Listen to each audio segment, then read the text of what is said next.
Hey there, and welcome. So, have you ever had that weird feeling lately? You know, when you're scrolling online and it's like the whole conversation just shifted? That the digital air you're breathing just feels different? Well, let's get right into it because today we are going to pull back the curtain on a really fascinating idea that might just explain what's going on. So first up, let's try to put a name to that vague, kind of hard to describe feeling that I think we've all had scrolling through our feeds. You know exactly what I'm talking about, right? One day, everyone's debating something, and it's totally open season. The next day, bam, it feels like a consensus just appeared out of nowhere. It's almost like a memo went out that you just didn't get. And along with that new consensus, there's this shift. All of a sudden, questioning certain things feels risky. I mean, not illegal, but definitely socially costly, you know? You can feel the new invisible fences going up, even though no one ever spelled it out. And at the same time, other ideas just blend into the background. They become totally normal, even obvious, as if they were common sense all along. We just experience it as, what's trending or what everyone's talking about. But here's the kicker. What if that feeling isn't an accident at all? Okay, so let's start treating this feeling not as some random thing, but as an actual feature of an invisible system. It's time to give it a name and really look at the architecture humming away behind the scenes. All right, the source material we're digging into today calls this, get ready for it, state-mandated, edge-anchored narrative governance, or, SMEing for short. Yeah, I know, it's a total mouthful. So let's break that down. State-mandated is pretty simple. It means it's driven by a government strategy. Narrative governance is all about controlling the story. But the really key part here is edge-anchored. This means the control isn't happening from the top down with laws and stuff. Nope, it's happening at the edges of the network, places like social media platforms, media outlets, that sort of thing. So what we're talking about is a type of governance that doesn't really care about passing laws to control what you do. It's focused on shaping your perception of what's even real to begin with. Yeah, think of it like this. This isn't about a cop telling you what you can and can't do. It's about managing the entire atmosphere of information. It's about making some ideas feel totally inevitable and making others seem, completely unthinkable. Governance becomes this ambient thing, like the temperature in a room. You don't always notice it, but believe me, it affects everything. I mean, this is a huge shift in how power actually works. The old way? Super visible. You had laws, police, courts. You knew when you were being governed. But this new model, it uses invisible tools. Things like shaping the narrative, deciding what's important enough to get attention, and framing how you're supposed to think about it. The whole experience just goes from being direct and in your face to being, completely ambient. Okay, so if this really is a system, this invisible operating system for our society, how does it actually work? Like, what are the nuts and bolts? So here's the basic flowchart, the cascade of power. It all starts at the top. The state decides which narratives, which stories are strategically important. Step 2, the big platforms adjust their algorithms to boost those narratives. And this part is absolutely crucial. From there, the media and influencers see what the algorithms are pushing and they amplify it even more. And what's left for us, down at the bottom? We just experience it as what's trending or what's popular.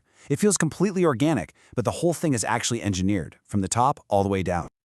Now, to keep this system running, the source material points to 3 main tactics.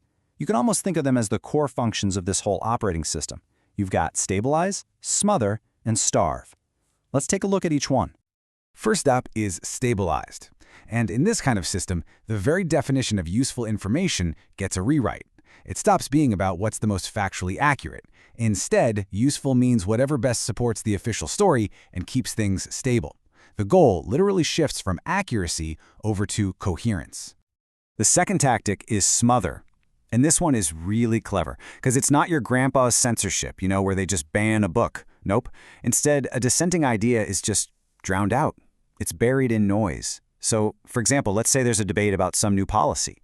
Instead of banning the critics, the system just floods the zone with a million other stories, distractions, feel-good pieces, confusing data from both sides, until that original critical point is totally lost. And finally, we have starve. So, if a platform or creator just doesn't play ball, they don't get banned in some big flashy public spectacle. Instead, the system just quietly turns off the spigot of attention. Their content gets deranked by the algorithms, funding dries up, and they're basically starved of what the source calls narrative oxygen, the attention they need to survive. They just slowly fade into irrelevance. Now, all of this might sound incredibly efficient, right? Maybe even stable. at least in the short term. But, of course, there's a catch. What are the real long-term risks of running a society like this? Well, it really all boils down to a fundamental trade-off. On one hand, by managing perception, you can get a whole lot of stability right now, but you're paying for that stability with a very precious currency, long-term legitimacy. People might go along with it, but deep down, they stop believing. And that's the thing. The control over the information, that can last for a really, really long time. But the trust, that core belief that our institutions are actually honest brokers of reality, that's the legitimacy. And it just erodes bit by bit until one day it collapses. So what does that collapse actually look like? Well, first, you get this feeling of chronic distrust. People feel like they're being constantly managed, not governed. That, in turn, leads to widespread cynicism, where the public just stops expecting the truth from any institution. Over time, those institutions become totally hollowed out. I mean, they still have all the formal power, but they've lost all their epistemic authority. Nobody believes a word they say. And this creates this really fascinating but also really dangerous final stage, a black market for meaning. It's where the only places people trust to find the real story are in private, encrypted spaces, far, far away from the official, managed public square. So, let's boil it all down. What's the one big idea you should take away from all this? What is the core principle of this entire new operating system? Here it is. This is the ultimate takeaway. The most powerful form of control isn't about telling people what to do, it's about defining the very reality they live in. When you can govern what seems normal, what seems risky, what seems possible, you are governing the texture of reality itself. And once you do that, people's behavior just follows.